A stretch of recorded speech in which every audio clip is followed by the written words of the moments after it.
Bismillahirrahmanirrahim. Assalamualaikum warahmatullahi wabarakatuh. Alhamdulillahilladzi imtanna ala ibadihi bi an ja'ala fi kulli zamani fatratin minar rusuli baqaya min ahlil ilmi yad'una man dhalla ilal huda wa yasbiruna minhum ala al-adha yuhyuna bi kitabillahil mauta wa yubassiruna bi nurillahi ahlal ama wa sallallahu wa sallam wa baraka ala nabiyyina Muhammadin wa ala alihi wa sahbihi wa sallama tasliman mazida. Amma ba'd. Ikhwanna fid din, a'azzani Allahu wa iyyakum. Kita lanjutkan pelajaran kita, yakni tentunya pelajaran akidah salaf ashabul hadis oleh al-imam Abu Uthman As-Subuni rahimana wa rahimahullah. Kita masih berada pada bab al-khairu wasyarr, kebaikan dan kejelekan. Selanjutnya berkata al-imam As-Subuni rahimana wa rahimahullah, wa min madhhabi ahli sunnati wa tariqatihim ala qawlihim bi anna al-khaira wa syarra minallahi wa bi qada'ihi la yudafu ila Allah ta'ala ma yutawahhamu minhu naqsun ala al-infirad. Dan di antara madhab ahlu sunnati wal jamaah, yakni madhabnya ahlul hadis wa tariqatihim, dan jalan mereka, ma'a qawlihim bi anna al-khaira wa syarra minallahi wa bi qada'ihi, bersamaan dengan keyakinan mereka bahwa kebaikan dan keburukan itu dari sisi Allah dan terjadi dengan ketetapan Allah. La yudhafu ila Allah ta'ala ma yutawahhamu minhu naqsun ala infirad, yaitu tidak boleh menyandarkan kepada Allah subhanahu wa ta'ala, atau tidak boleh menisbatkan kepada Allah tabaraka wa ta'ala sesuatu yang apabila disebutkan secara terpisah atau sendirian, itu dia mengandung makna kekurangan, atau sesuatu yang disebutkan secara sendirian itu dapat terbayangkan adanya makna tentang sifat kekurangan di situ. Naam. Jadi ahlu sunnah dalam kondisi mereka menetapkan bahwa segala kebaikan dan keburukan itu datang dari Allah. Mereka juga meyakini bahwa semua itu keburukan dan kebaikan itu terjadi dengan ketetapan Allah. Tetapi mereka mempunyai satu metode bahwa hal-hal yang kalau disebutkan secara sendiri terpisah itu mengandung makna kekurangan, itu tidak boleh disandarkan kepada Allah. Tidak boleh disandarkan kepada Allah subhanahu wa ta'ala. Kalau disebutkan tanpa konteksnya atau disebutkan secara mutlak begitu, dia maknanya itu ada kekurangan, maka itu tidak boleh disandarkan kepada Allah, tidak boleh dinisbatkan kepada Allah. Tapi kalau ditanyakan kepada mereka apakah itu ciptaan Allah, mereka yakin itu ciptaan Allah. Begitu. Mafhum ya? Nanti kita jelaskan. Kemudian kata Imam As-Subuni, Fala yuqalu ya khaliqal qiradati wal khanazir wal khanafisi wal ju'lan. Wa in kana la makhluqa illa wa rabbu khaliquhu. Sebab itu tidak boleh seseorang itu berkata ya khaliqal qiradah, wahai pencipta kera, atau ya khaliqal khanazir, wahai pencipta khinzir, atau ya khaliqal khanafis wal ju'lan, wahai pencipta kumbang, jangkrik dan seterusnya. Tidak boleh seorang dia katakan yang demikian. Wa in kana la makhluqa illa wa rabbu khaliquhu. Ya meskipun ya ahlu sunnah menyadari dan memahami bahwa semua makhluk itu adalah ciptaan Allah. Ya, ini memang Allah menciptakan kumbang, Allah menciptakan khinzir, Allah menciptakan al-qiradah. Tapi tidak boleh mengatakan ya khaliqal qiradah, wahai pencipta monyet misalnya. Ya, tidak boleh. Kenapa? Karena kalau disebutkan begitu secara terpisah kayak begitu tanpa ada konteks, itu mengandung makna kekurangan kepada Allah. Mengandung apa? Makna kekurangan kepada Allah Azza wa Jalla. Naam. Kemudian wa fi warada qaulu Rasulillah sallallahu alaihi wasallam fi du'a istiftah, dan telah datang di dalam doa Nabi sallallahu alaihi wasallam yaitu pada doa istiftah. Nabi itu berdoa tabarakta wa ta'alaita wal khairu fi yadaika wasyarru laisa ilaika. Jadi dalam doa istiftah yang dibaca oleh Nabi itu ada kalimat tabarakta wa ta'alaita, ya maha suci dan maha tinggi engkau ya Allah, wal khairu fi yadaika, dan kebaikan itu semua berada di tanganmu, wasyarru laisa ilaika, sementara kejelekan itu tidak kepadamu, ya. Nah, jadi sisi pendalilannya di sini Rasulullah sallallahu alaihi wasallam menafikan kejelekan itu dari Allah. Padahal kita tahu tidak ada sesuatu pun yang tidak diciptakan oleh Allah. Iya. Semua itu diciptakan oleh Allah. Tapi kejelekan itu tidak disandarkan kepada Allah. Rasulullah menyandarkan kebaikan kepada Allah dan tidak menyandarkan kejelekan kepada Allah Subhanahu wa taala. Nanti kita jelaskan ya, biar lebih paham. Kita baca dulu keterangan Al-Imam As-Sabuni rahimahullah. Kemudian kata beliau, wa ma'nahu wallahu a'lam, maknanya wallahu a'lam, wa syarru laysa mimma yudafu ilaika ifradan wa qasdan, yaitu kejelekan itu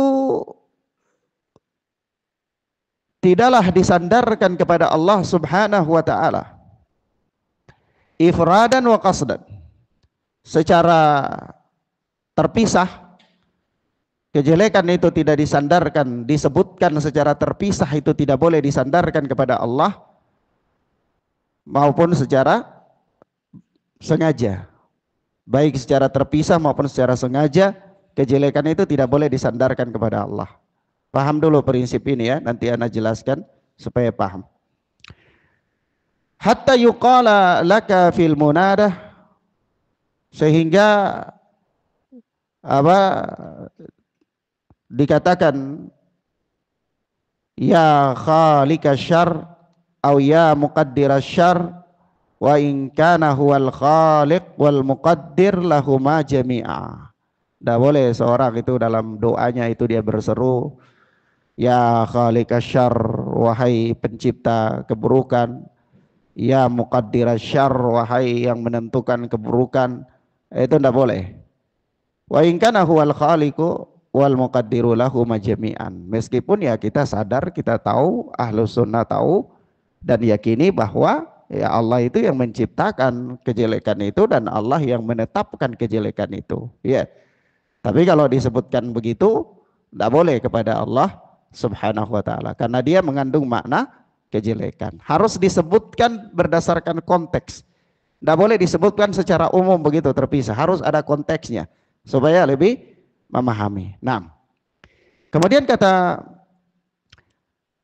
Al-Imam As-Sabuni di sini, walidzalika adafal Khadiru alaihi salam iradatal aibi ila nafsihi. Oleh sebab itu Khidir alaihi salatu wassalam itu dia menyandarkan keinginan untuk merusak itu kepada dirinya.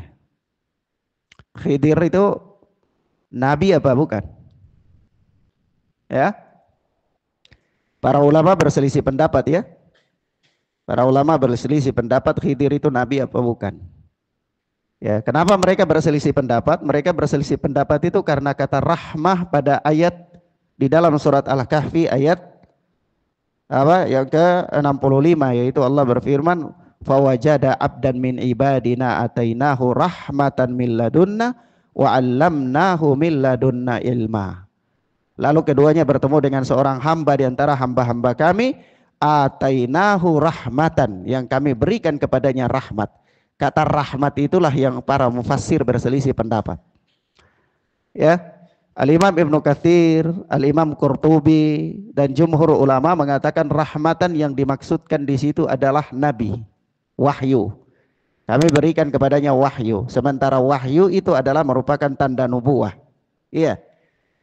Sementara sebagian ulama yang lain mengatakan rahmatan itu tidak mesti wahyu, bisa jadi juga Allah memberitahukan kepada seorang sebuah ilham sehingga dia mengetahui hal-hal yang tidak diketahui oleh orang lain. Nah, maka itu juga bukan berarti harus dia itu wahyu dan itu harus nabi, bukan.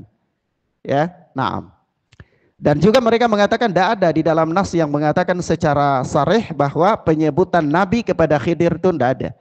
Cuma disebutkan abdan, hamba. Iya.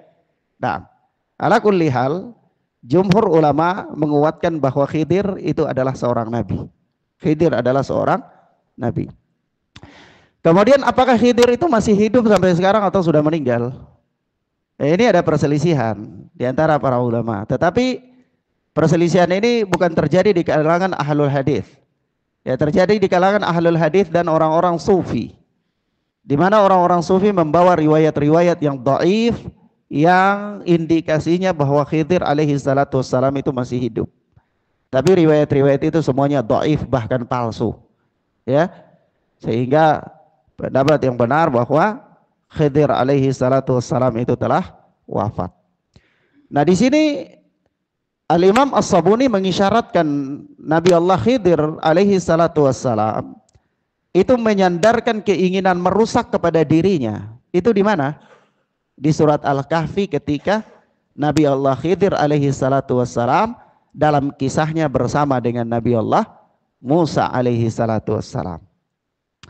Yaitu apa? Faqala fima akhbarallahu ta'ala anhu fi qawlihi, ya, maka Khidir itu berkata sebagaimana yang Allah beritakan tentangnya di dalam Al-Quran pada ayatnya, ammas safinatu fakanat limasakina ya'maluna fil bahri fa'aradtu an a'ibaha.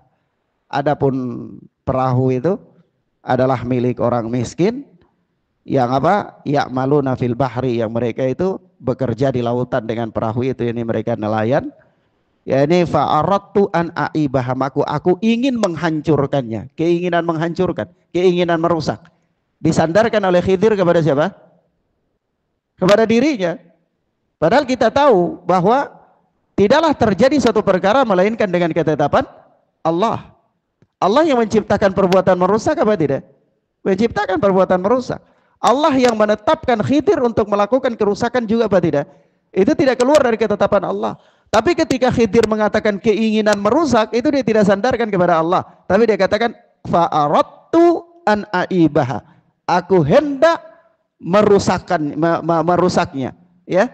Nah, merusak kapal itu, dia sandarkan keinginan membuat kerusakan itu kepada dirinya. Falamma dzakara al-khaira wal birra war rahmata adafa iradataha ilallahi azza wa jal. Namun ketika Khidir itu menyebutkan tentang kebaikan, rahmat, itu dia sandarkan kepada Allah. Sebagaimana dalam ayat Allah azza wa jal berfirman, fa arada rabbuka ayyablugha ashuddahuma wa yastakhrijakan zahuma rahmatan min rabbik. Ya, maka Rabbmu berkehendak, Khidir mengatakan Rabbmu berkehendak atau menghendaki ayyablugha ashuddahuma, supaya mereka berdua itu sampai usia dewasa balik, wa yastakhrijakan zahuma, dan mereka mengeluarkan perbendaharaan yang ada di dalam harta karunnya itu rahmatan min rabbik, sebagai rahmat dari Rabbmu. Ketika menyebutkan rahmat itu sandarkan kepada Allah azza wa jalla. Mahfum ya ikhwan? Baik. Sebab itu Al-Imam As-Sabuni berkata lagi, kita bacakan semua ya baru ana jelaskan. Kata Al-Imam As-Sabuni, walidzalika qala mukhbiran an Ibrahim alaihi salatu wassalam annahu qala. Demikian juga ketika Allah Subhanahu wa taala mengabarkan tentang Nabi Allah Ibrahim, yaitu ucapan Nabi Allah Ibrahim alaihi salatu wassalam dalam firman Allah, wa idza maridtu fahuwa yashfin, apabila aku sakit maka dialah Allah yang menyembuhkan aku. Jadi yang menyembuhkan ini disandarkan kepada Allah, sementara sakit disandarkan kepada Nabi Allah Ibrahim alaihi salatu wassalam. Iya, sakit disandarkan. Nabi Ibrahim mengatakan idza maridtu, apabila aku sakit, sakit disandarkan kepada Ibrahim alaihi salatu wassalam. Padahal kita paham dan yakin bahwa yang menciptakan sakit itu Allah, yang menetapkan sakit itu Allah. Tapi sakit ini tidak disandarkan kepada Allah. Sakit itu disandarkan kepada diri makhluk. Nabi Allah Ibrahim mengatakan idza maridtu, apabila aku sakit, fahuwa yashfin, maka dialah Allah yang menyembuhkan aku. Kata Imam As-Sabuni, fa adhafa al-marada ila nafsi wasyifaa ila rabbih. Nabi Allah Ibrahim menyandarkan sakit itu kepada dirinya, sementara menyandarkan kesembuhan kepada Allah Subhanahu wa taala. Wa in kana al-jami'u minhu. Naam, meskipun sakit dan sembuh itu dua-duanya memang datang dari Allah. Sakit dan sembuh itu dua-duanya datang dari Allah, tetapi ketika berbicara tentang hal-hal yang maknanya itu ada mengandung kekurangan, disebutkan secara terpisah atau sendiri atau secara umum, itu tidak boleh disandarkan kepada Allah. Tidak boleh disandarkan kepada Allah. Nah, itu yang menjadi inti dalam ucapan Al-Imam As-Sabuni ini. Maka Anda jelaskan di sini ikhwana fiddin azani Allahu wa iyyakum, bahwa sebagian lafaz atau sifat ya perlu kita pahami ya, bahwa sebahagian lafaz atau sifat itu jika disebutkan kepada makhluk itu tidak ada masalah. Tetapi jika disebutkan kepada Allah Subhanahu wa taala, maka sifat-sifat itu atau lafaz-lafaz itu bisa berindikasi adanya makna kekurangan di situ, aib di situ. Iya. Misalnya apa? Kalau sakit disebutkan kepada hamba ya tidak ada masalah. Tapi kalau sakit disebutkan kepada Allah tidak boleh. Ya kan? Karena sakit itu kekurangan. Iya. Begitu pula misalnya nisyan, lupa kepada makhluk tidak masalah. Tapi kalau nisyan, lupa itu disebutkan kepada Allah tidak boleh. Walaupun yang menciptakan lupa itu adalah Allah Subhanahu wa taala. Nah, sebab itu kita katakan contohnya seperti al-makar, ya. Al-makar. Allah mengatakan wa makaru wa makarallah wallahu khairul makirin. Mereka membuat makar dan Allah membalas mereka, dan Allah adalah sebaik-baik pembuat makar. Sifat makar itu disebutkan dalam Al-Qur'an ya. Sebutkan dalam Al-Qur'an makar. Tapi apa makar ini disebutkan secara mutlak kepada Allah? Tidak boleh. Tidak boleh disebutkan. Kan Allah katakan wa makaru wa makarallah, mereka membuat makar dan Allah membalas makar mereka. Apakah boleh kita katakan Allah itu al-makar? Allah itu adalah makar? Tidak boleh. Karena kalau disebutkan seperti itu secara terpisah, itu mengandung makna kekurangan kepada Allah. Tapi kalau kita sebutkan dengan konteksnya, yaitu wa makaru wa makarallah, mereka membuat makar lalu Allah membalas makar mereka sebagai bentuk balasan, itu boleh atas perbuatan hamba. Mafhum ya ikhwan? Itu boleh. Kenapa? Karena kalau disebutkan secara terpisah intinya itu makna kekurangan.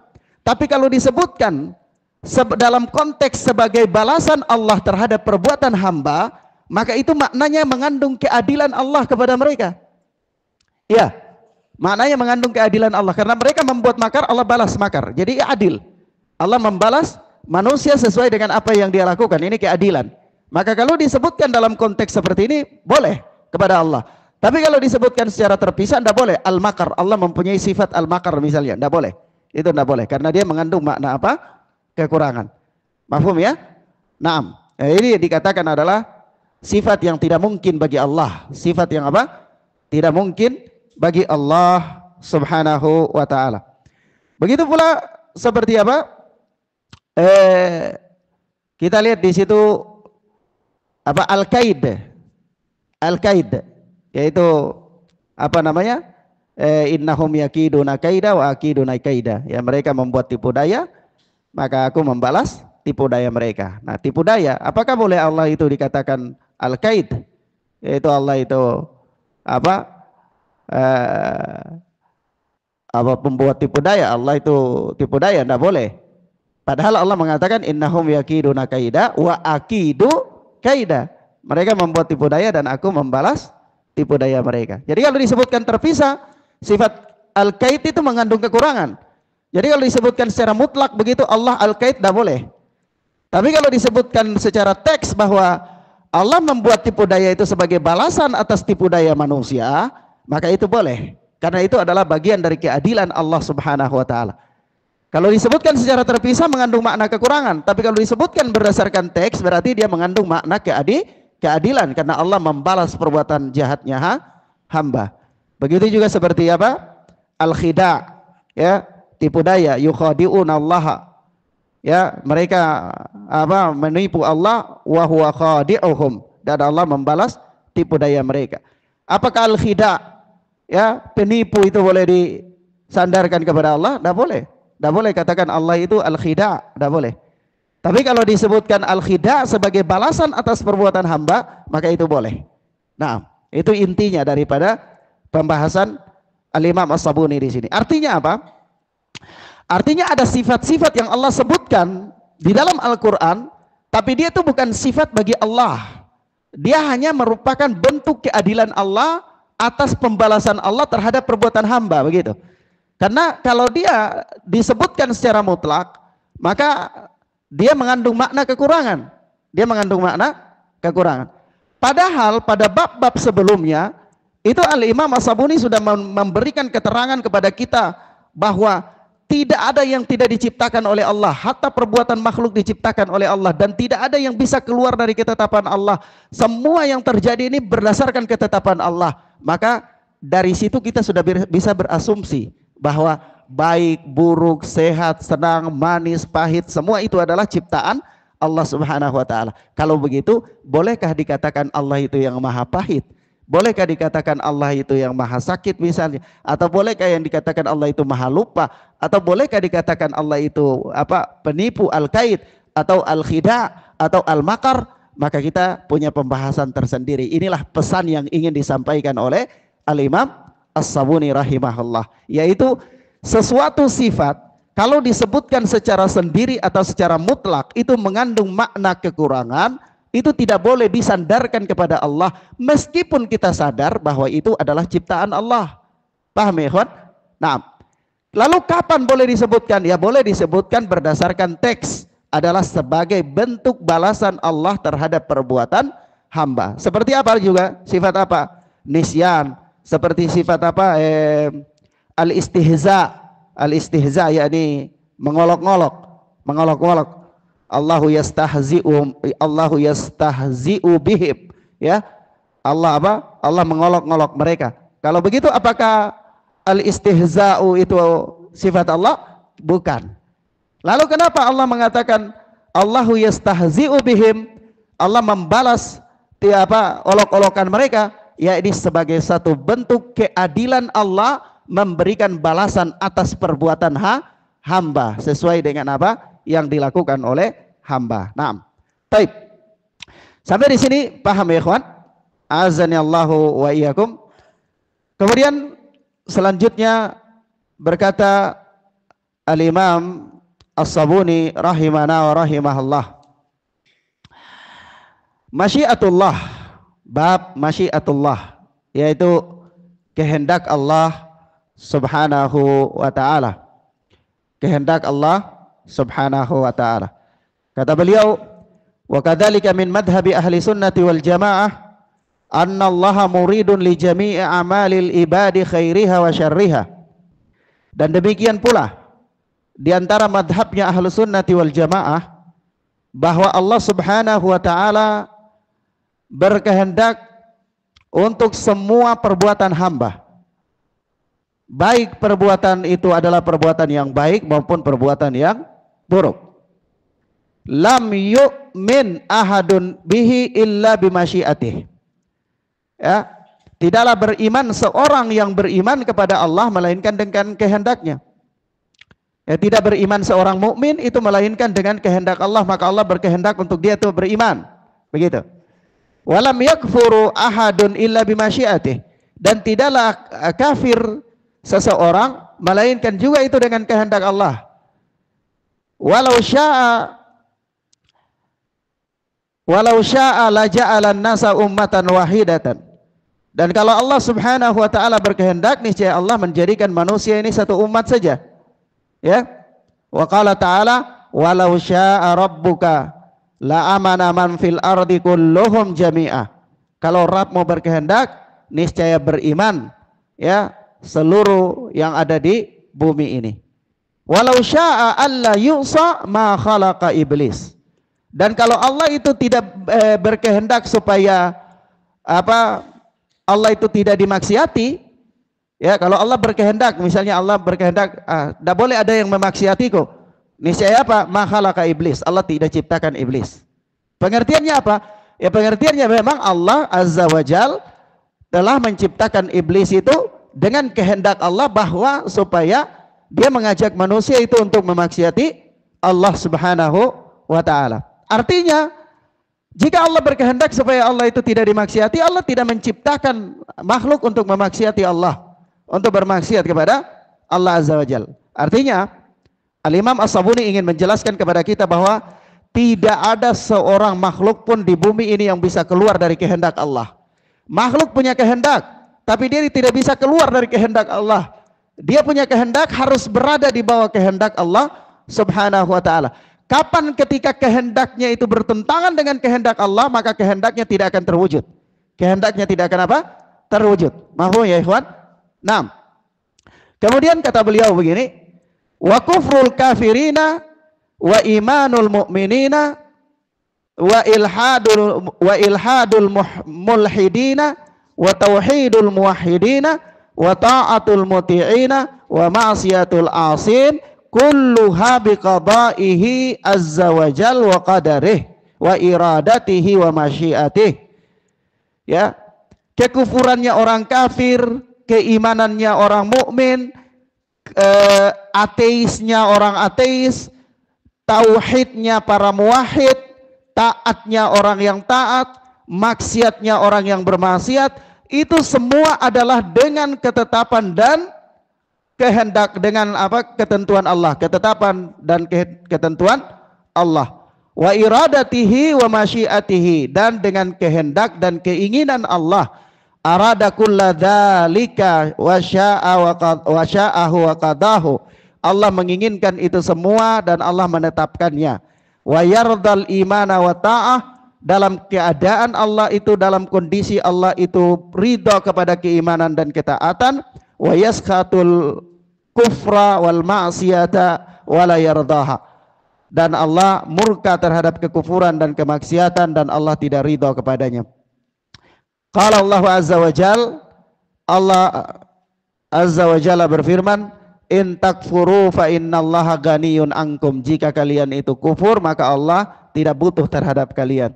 Wala yarda li ibadihil kufra, dan Allah tidak ridha kekufuran kepada hamba-hambanya.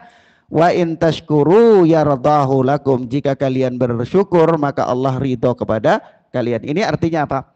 Allah menciptakan keburukan, tapi Allah itu tidak ridho kepada keburukan. Allah ciptakan kekufuran, tapi Allah itu tidak ridho kepada kekufuran. Allah ciptakan keimanan, Allah itu ridho kepada keimanan. Allah ciptakan ketaatan, Allah ridho kepada ketaatan. Ya ikhwan, bab masyiah ini adalah merupakan salah satu tingkatan dari tingkatan-tingkatan takdir. Ya, masyiah itu salah satu tingkatan dari tingkatan-tingkatan takdir. Kalau kita bicara tentang tingkatan takdir, maka tingkatan takdir itu kan secara garis besar ada 4 ya. Ada maratibul takdir, itu ada 4 ya. Yang pertama al-ilmu, yaitu ilmu Allah itu azali. Ilmu Allah itu azali. Allah mengetahui sesuatu jauh sebelum sesuatu itu diciptakan, dan ketika sesuatu itu diciptakan, dan setelah sesuatu itu diciptakan, dan Allah tahu bagaimana terjadinya nanti perkara tersebut secara detail. Allah tahu. Ini ilmu namanya. Tingkatan apa? Al-ilmu. Yang kedua tingkatan al-kitabah. Tingkatan takdir al-kitabah itu Allah subhanahu wa ta'ala al-kitabah, menulis takdir manusia. Menulis takdir manusia itu ada azali, yaitu 50.000 tahun sebelum Allah menciptakan langit dan bumi. Itu di Lauhul Mahfuz, ya. Nah, kitabah ini, takdir Allah yang namanya al-kitabah, itu dia ada beberapa bagian di dalamnya. Di dalam pencatatan takdir itu ada takdir azali yang terjadi 50.000 tahun di Lauhul Mahfuz, dan itu tidak ada seorang pun yang tahu kecuali Allah sebelum Allah menciptakan langit dan bumi. Yang kedua takdir umri, yaitu takdir terjadi ketika di dalam rahim seorang ibu pada hari yang ke-40 kali 3, itu 120 hari ya. 120 hari nutfah, 120 hari alaqah, 120 hari mudghah. Baru Allah utus malaikat masuk ke dalam rahim untuk catatkan kepadanya 4 perkara. Inilah takdir umri. Kemudian apa? Takdir apa? Hauli. Takdir tahunan. Takdir tahunan terjadi pada malam Lailatul Qadar. Terjadi pada malam Lailatul Qadar. Setiap malam Lailatul Qadar itu ada perubahan takdir untuk tahun berikutnya. Sebab itu kata Ibnu Abbas, pada malam Lailatul Qadar itu catatan takdir manusia dicatat oleh Allah. Allah menghapus yang Allah kehendaki dan Allah mengganti dengan yang Allah kehendaki, sampai orang-orang di tahun berikutnya itu siapa yang berhaji itu ditulis semua mereka. Oh, hari tahun ini si fulan, si fulan, si fulan. Tahun yang kemarin si fulan ini dia fakir, tahun ini dia jadi ghani, ya, misalnya, dan seterusnya. Itu terjadi pada takdir hauli, itu di malam Lailatul Qadar. Demikian yang keempat adalah takdir apa? Yaumi, takdir harian. Takdir apa? Harian.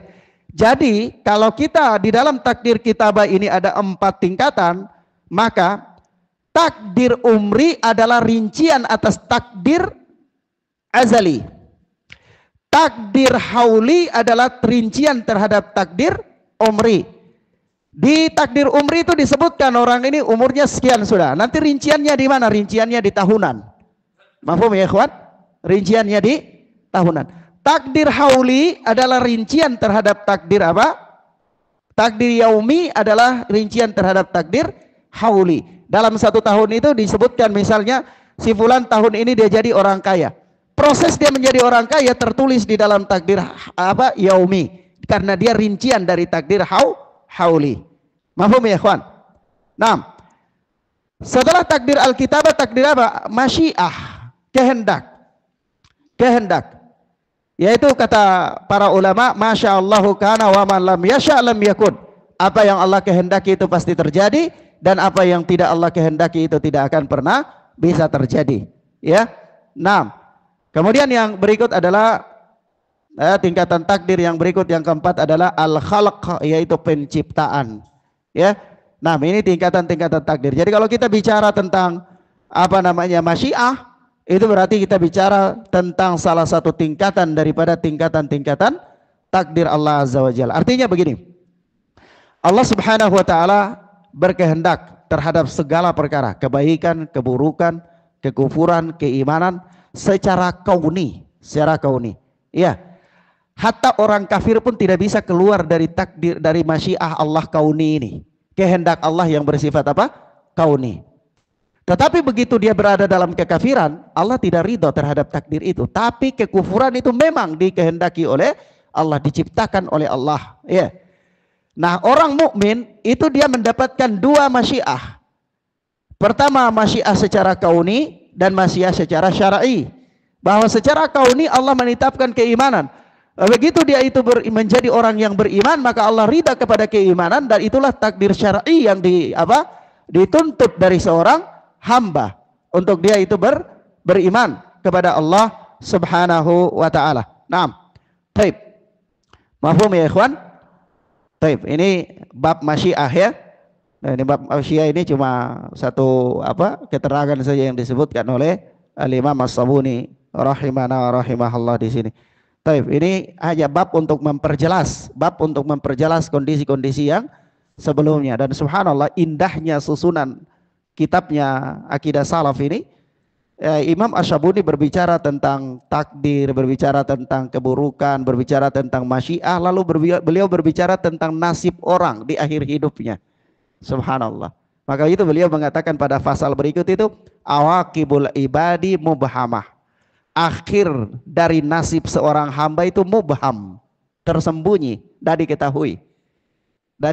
Akhir dari kehidupan seorang hamba tidak diketahui. Bagaimana maksudnya? Ya karena tidak diketahui, maka orang tidak bisa mengklaim bahwa orang ini masuk surga atau orang ini masuk neraka.